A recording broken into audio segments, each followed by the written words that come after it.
আমি আমাদের চোখের পানি তাদের কোনো প্রয়োজন নাই, আমাদের মায়া কান্নার গাজাবাসীর কোনো প্রয়োজন নাই।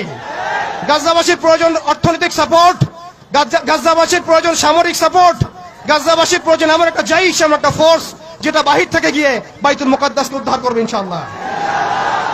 আর আপনারা ভবিষ্যৎবাণী শুনে রাখবেন, ইনশাআল্লাহু আযজা ওয়া জাল আল্লাহ রাব্বুল আলামিনের এই বান্দাদের মধ্যেই এমন একটা জাইশ, এমন একটা দল আল্লাহ পাক সৃষ্টি করে দিবেন ইনশাআল্লাহ। যেই দল, যেই জাইশকে পৃথিবীর কোন সেনাবাহিনী থামাতে পারবে না ইনশাআল্লাহ।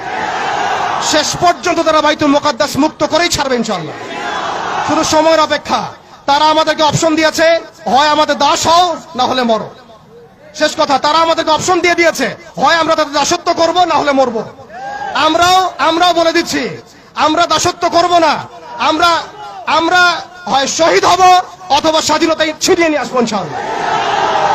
হয় আমরা শহীদ হব না হলে স্বাধীনতা ছিনিয়ে নিয়ে আসবো ইনশাআল্লাহ। আল্লাহ পাক আমাদের বাংলার তাওহীদের জনতাকে কবুল করেন, আমিন।